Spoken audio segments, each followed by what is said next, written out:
আমাদের একজন শিক্ষক বান্ধব অফিসার কর্মকর্তা হিসাবে দায়িত্ব পালন করেছেন। তার অবসর জড়িত বিদায়ী বেলায় আজকে এই সভায় উপস্থিত সভাপতিরা করেছেন। বিশিষ্ট আলেমেদিন শ্রদ্ধেয় আলহাজ অধ্যক্ষ মাওলানা মোহাম্মদ লোকমান সাহেব মাদ্রাসাতুল আলিয়া বারাকাল্লাহু ফি হায়াতি, ভারপ্রাপ্ত সভাপতি সর্বশেষ হুজুর আজমের মধ্যে আছেন। আমাদের এই মাঠে অনেক ব্যস্ততার মধ্যে কি পরিমাণ ব্যস্ততা, এটা যারা আমরা অফিসে আসা যাওয়া করি ধৈর্যের প্রয়োজন, অনেক বড় ধরনের কাজের চাপ খবর আমাদের সর্বশেষ হুজুর মাননীয় নির্বাহী কর্মকর্তা কথা। যেহেতু আমি ছাত্র জীবন থেকে 90 বছর থেকে ছাত্র রাজনীতির সুবাদে অফিসে আমার আসা যাওয়া, 2000 সাল থেকে চাকরির সুবাদে অফিসে আসা যাওয়া, আমার মাঝে চেয়ারম্যান করলাম সেই সুবাদে অত্যন্ত চৌখস একজন নির্বাহী অত্যন্ত মেধাবী। আলহামদুলিল্লাহ আলহামদুলিল্লাহ, আল্লাহ তার হায়াতের মধ্যে বারাকা দান। আমাদের দৃঢ় বিশ্বাস এত বড় একটা উপজেলা, বাংলাদেশের মধ্যে সর্ববৃহৎ উপজেলা, একজন নির্বাহী কর্মকর্তা হিসেবে যে ধরনের মেধাবী প্রয়োজন আল্লাহ তাআলা তার মধ্যে সেটা চায়। আমরা তো আশাবাদী যে এখানে যে অনেক উপজেলা নির্বাহী কর্মকর্তা যারা এসেছেন, যে সবচেয়ে জি 2007 সাল এই সময় সেভ করা, চেয়ারম্যানদেরকে সেভ করা, জনসাধারণকে সেভ করা, বাজারকে সেভ করা, তার মতো মানুষ কিন্তু পেরেছে। আশা করি আমাদের বর্তমান নির্বাহী কর্মকর্তা আরো ভালো আশা করবে ইনশাআল্লাহ। এই সর্বশেষের সহকারী পরিষেবা সর্বশেষ সার্কেলের আমি ওনাকে সেদিন খুব বোঝার চেষ্টা করেছি, যেদিন বিজয় দিবসে আমাদের অডিটোরিয়ামে যখন তার সাথে আমার প্রথম পরিচয় হয়েছিল, সেই থেকে চিন্তা করে রেখেছি যে এখানে আমরা উপজেলা প্রশাসনের সাথে যখন মত বিনিময় সভা করবো, তাকে এখানে আমরা উপস্থিত করবো। আলহামদুলিল্লাহ, তাকেও সকলের আপনজন, অত্যন্ত ভালো মন মানসিকতার মানুষ, ফিরি সবার সাথে তিনি কথা বলে যেখানে সেখানে। আমাদের রাজনৈতিক অভিভাবক চট্টগ্রাম উপজেলা পৌরসভার সাবেক মেয়র, উপজেলা বিএনপির সাবেক সিনিয়র সহসভাপতি, আমাদের সাবেক সংসদ সদস্য আলহাজ নাজিমুদ্দিন আলম সাহেব, অত্যন্ত বিশ্বস্ত জনাব আলহাজ আলম ইসলাম মেহদি সাহেব, এবং আজকে তাকে আমরা এখানে বিদায় সম্বোধিত করছি এবং তার জন্য আমরা দোয়ার আয়োজন করেছি। জনাব মহিউদ্দিন সাহেব সহ এখানে আমাদের বিভিন্ন মাদ্রাসা থেকে বিভিন্ন মাদ্রাসার শ্রদ্ধা প্রিন্সিপাল মহোদয়, সুপার মহোদয়, বিভিন্ন পর্যায়ে অনেক শিক্ষকবৃন্দ অনেকে চলেও গেছেন একটু বিলম্ব হওয়ার কারণে। যাই হোক, মহান আল্লাহ সুবহানাহু ওয়া তাআলার নিকট শুকর আদায় করছি যে আমরা এখানে আজকে উপস্থিত হতে পেরেছি। যেহেতু এখন বছরের শুরুতে প্রতিষ্ঠানের ফলাফল ঘোষণার সময় সকল প্রতিষ্ঠান প্রধানরাই কিন্তু শিক্ষকরা অতি ব্যতিব্যস্ততা, তার মধ্যে আপনারা এখানে আসতে পেরেছি, এই জন্য শুকর আদায় করছি।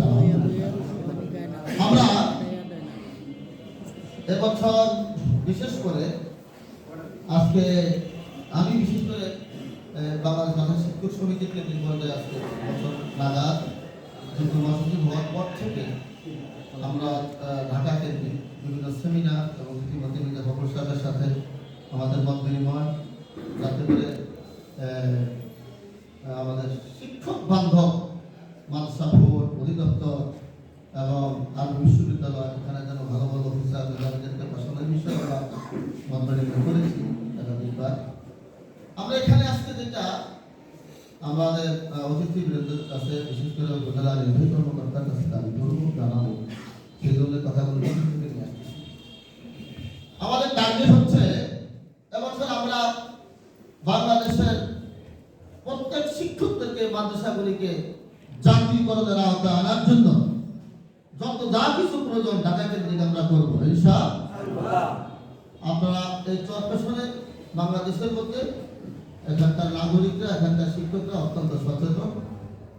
সময় যখন আসবে আপনাদেরকে যখন অনুরোধ করা হবে ঢাকা যাওয়ার জন্য, হয়তো বা ঢাকা যাওয়া লাগতে পারে, আমাদের মাননীয় প্রধানমন্ত্রীর কাছে যে সহযোগিতাটা আমরা চাইব, আরেকটা যে আমাদের অবহেলিত একটি মাদ্রাসাগুলো হাজার হাজার শিক্ষক বেতনবিহীন রিটায়ারমেন্টে চলে গেছে, এই প্রতিষ্ঠানগুলো যাতে অনুদান মুক্ত হয় বা রেজিস্টার প্রাইমারি আদলে যেন তাদেরকে নিয়ে আসা হয়, সেই বিষয়ে আমরা মাঠে নামবো ইনশাআল্লাহ। যেহেতু উপজেলা প্রশাসন নির্বাহী কর্মকর্তা তারা জেলা প্রশাসকের কার্যালয়ে এবং সচিবালয়ে বিভিন্ন দপ্তরে বিভিন্ন সভায় সেমিনারে অনুষ্ঠানে কথা বলতে হয়, আমরা দাবি জানাবো যে আমাদের এই যে আকাঙ্ক্ষাটা আমাদের জাতীয়করণ, এই বিষয়গুলি আশা করি আপনার মাধ্যমে হাই অফিসিয়ালি যেন চলে যায়, এটা আপনার কাছে একটা দাবি থাকবে। আর স্থানীয়ভাবে আমার পুরো বক্তাগণ যে বিষয়গুলি বলেছে, আমাদের এই প্রতিষ্ঠানগুলি বাংলাদেশের মধ্যে সর্বপ্রথম একটা উপজেলা, সর্বশেষ উপজেলা এবং সবচেয়ে বেশি প্রতিষ্ঠান আমাদের উপজেলা 70-72টি শিক্ষা প্রতিষ্ঠান বিভক্ত একটা আছে।